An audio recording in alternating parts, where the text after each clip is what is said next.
بسم اللہ الرحمن الرحیم۔ السلام علیکم ورحمۃ اللہ وبرکاتہ۔ اللہ تعالیٰ اپنے کسی بھی بندے سے کبھی بھی ناراض نہیں ہوتا، جی بالکل کسی سے بھی نہیں۔ جب اس کے کسی بندے سے کوئی خطا ہوتی ہے یا گناہ بھی ہو جاتا ہے یا اس کا بندہ بھٹکنے لگتا ہے اور اسے چھوڑ کر دنیا کے پیچھے بھاگنے لگتا ہے، وہ پھر بھی اس سے ناراض نہیں ہوتا۔ پتہ ہے وہ کیا کرتا ہے؟ وہ تب اپنے بندے پر کوئی مصیبت بھیجتا ہے، نشانی کے طور پر، مدد کے طور پر کیسی نشانی، ایسی مدد، ایسی نشانی کہ بندہ سنبھل جائے گمراہ ہونے سے پہلے۔ کسی کے بھٹکنے پر ہی اللہ اس پر کافر ہونے کا ٹیگ نہیں لگا دیتا۔ وہ ہم انسانوں کی طرح پیش نہیں آتا۔ اللہ کبھی فوراً پکڑ نہیں کرتا۔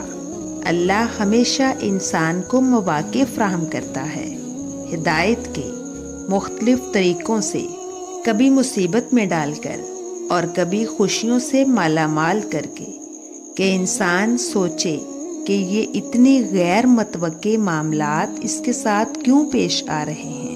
بلا وجہ تو کسی پر کوئی مصیبت یا بہت زیادہ خوشی تو نہیں آتی نا۔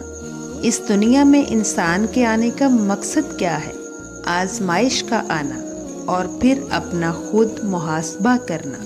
یہ آزمائشیں ہی تو چیک کرنے کا ذریعہ ہیں کہ کون سنبھل جائے اور کون پلٹ آئے، کسے احساس ہو جائے کہ وہ تو گمراہ ہونے والا تھا۔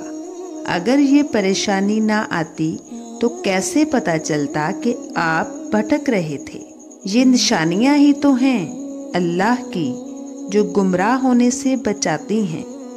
وہ اپنے بندوں سے ناراض نہیں ہوتا، وہ آپ کی تربیت کرتا ہے۔ وہ آپ کو بار بار نشانیاں دکھا کر آپ کی زندگی کا مقصد سکھانا چاہتا ہے۔ وہ بہت مہلت دیتا ہے، پوری زندگی میں ہر لمحے مہلت ہی مہلت ہے۔ لیکن یہ مہلت تو صرف انہی کے لیے ہے جو اللہ کی نشانیوں کو سمجھنے کی کوشش کرتے ہیں۔ وہ اپنے بندوں سے کبھی ناراض نہیں ہوتا۔ اسے کوئی فرق نہیں پڑتا کہ اس کے بندے کس قدر گناہگار ہیں، کیسے دکھتے ہیں۔ وہ ناراض ان سے ہوتا ہے جو خود اپنے آپ کو اپنے بندوں کی صف سے نکال دیتے ہیں، جو خود متکبر ہو جاتے ہیں، جو سرکش ہو جاتے ہیں، جو جانتے بوجھتے ہوئے بار بار اس کی آیات کا انکار کرتے ہیں، جو اس کی باتوں سے منہ پھیر لیتے ہیں۔ لیکن پتہ ہے ایسے لوگ بھی اگر واپس پلٹ آئیں، ایسے لوگ بھی اگر اللہ کی صف میں شامل ہونا چاہیں سچے دل سے، تو وہ ان سے بھی ناراضگی ختم کر دیتا ہے، وہ ان کو بھی معاف کر دیتا ہے۔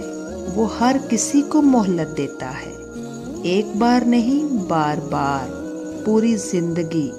وہ سب کے لیے رحمان ہے۔ وہ کیوں چاہے گا کہ اس کے بندے جہنم میں جائیں؟ یہ تو بندے خود ہیں جو اپنے سر عذاب لاتے ہیں۔ تو پھر آپ کیوں پریشان ہو رہے ہیں؟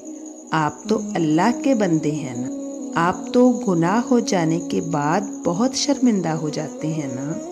آپ تو اللہ کو ناراض نہیں کرنا چاہتے ہیں نا۔ آپ جان بوجھ کے پلاننگ کر کے گناہ تو نہیں کرتے نا۔ خطائیں ہو جاتی ہیں آپ سے تو آپ اس سے معافی مانگتے ہیں نا۔ تو کیوں پھر اتنے مایوس ہو جاتے ہیں کہ اللہ سزا دے گا؟ وہ ناراض ہے۔ وہ ناراض نہیں ہے آپ سے، آپ تو اس کے بندے ہیں نا، اور وہ اپنے بندوں کو رسوا نہیں ہونے دیتا، نہ دنیا میں نہ آخرت میں۔ وہ تو آپ کے گناہوں کی بھی پردہ پوشی کر کے انہیں جھاڑ دیتا ہے۔ وہ آپ کے گناہ چھپانا چاہتا ہے، ختم کر دینا چاہتا ہے۔ اصل بات تو یہ ہے کہ آپ کیا چاہتے ہیں۔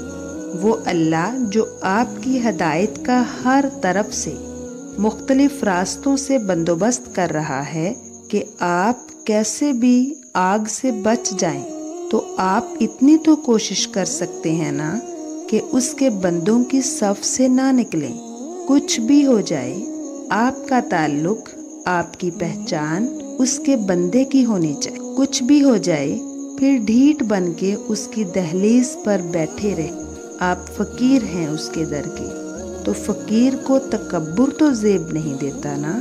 آپ نے اس سے دور نہیں جانا، کچھ بھی ہو جائے اسی کا ہو کے رہنا ہے۔